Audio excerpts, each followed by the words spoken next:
are images that cause much more impact than the normal one. And this has all to do with the way that you use and develop your film.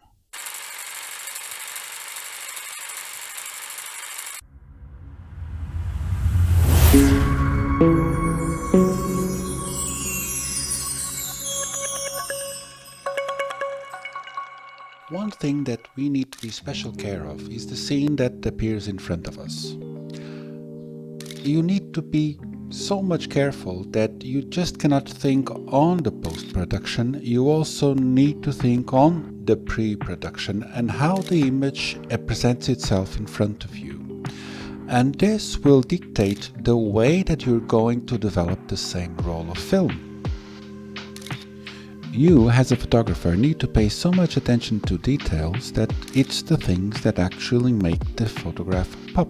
For instance, I'm shooting you now photographs, and the sounds that you're hearing are the actual sounds of the machine that took those photographs. And to me, if I would use another sound, a standard sound from a camera, this would make me feel like I was cheating on you. And photography is actually like this. You need to be extra careful on the pre-production, so the way you visualize the scene in front of you, and also on the post-production, which is when you finish off the final part of your image. One thing you should bear in mind is that the development times given to you by the chemical maker sometimes is not your best friend, and you should not stop your creativity by reducing those development times or raising those development times as you seem fit.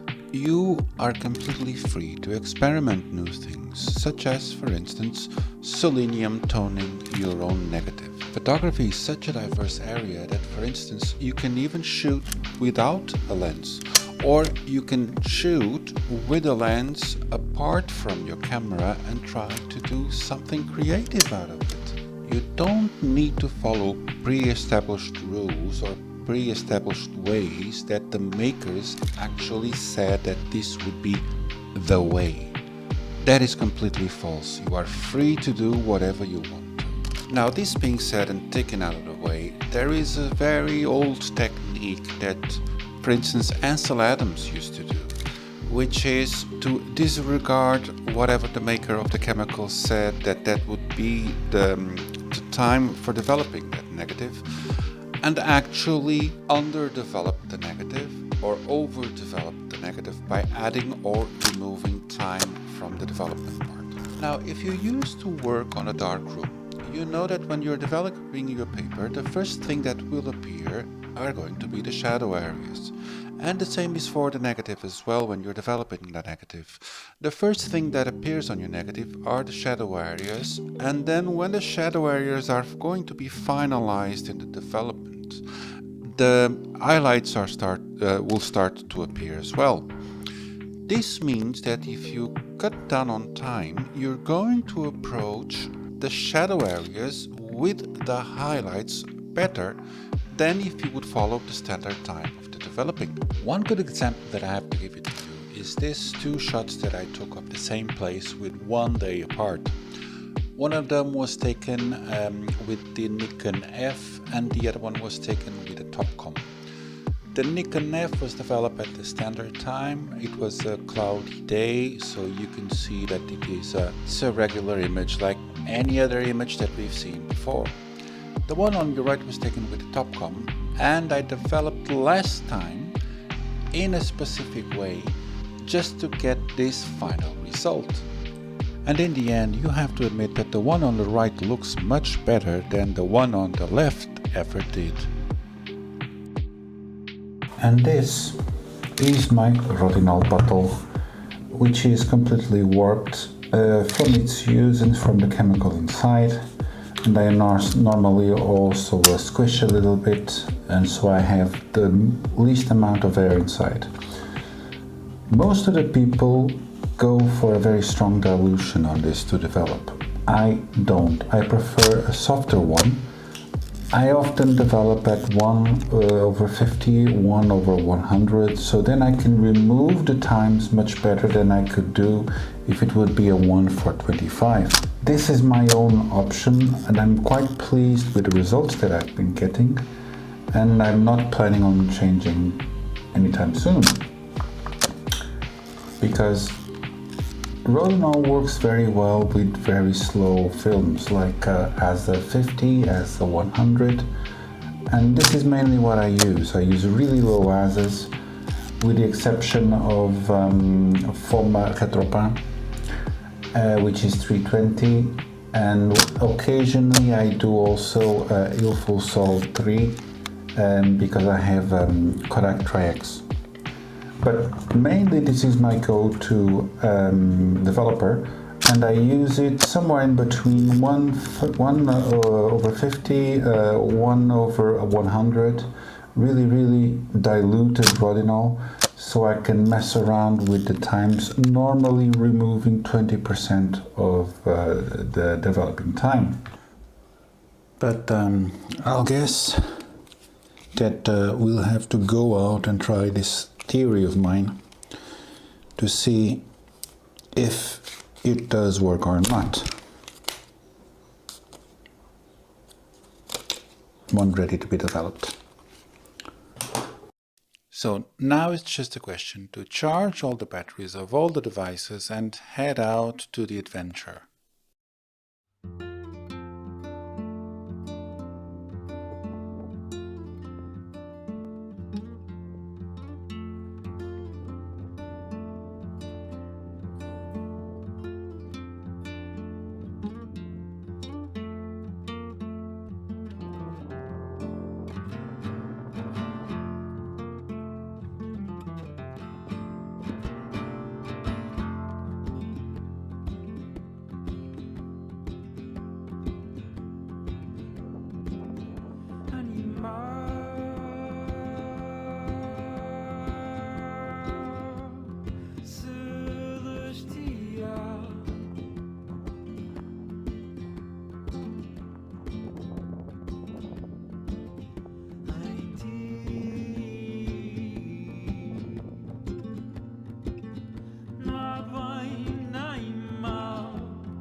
Atravessam as estrelas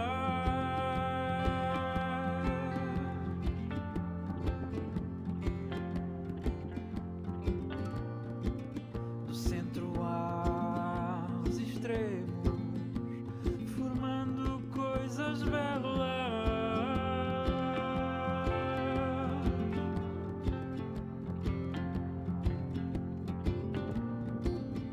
E tudo que é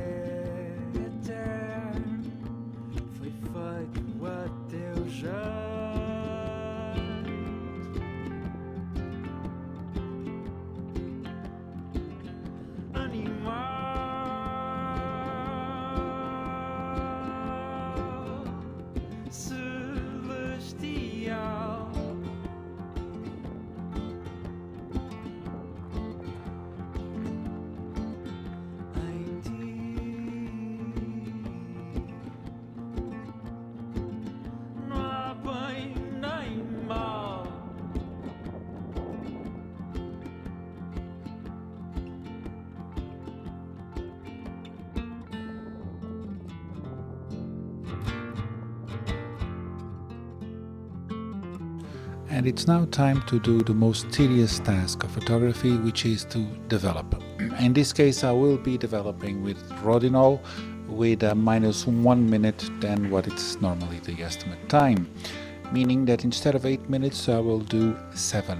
This meaning 7 minutes under 20 Celsius. So I do a pre-wash of around 10 minutes to remove the anti-annihilation, then I develop for 7 minutes, then I give another bath of water, a stop bath, bath of water, fixer, and then it's complete and ready to go to dry. And in case you're wondering what I was talking about, the anti-annihilation dye, oh, you didn't know what you're talking about, annihilation.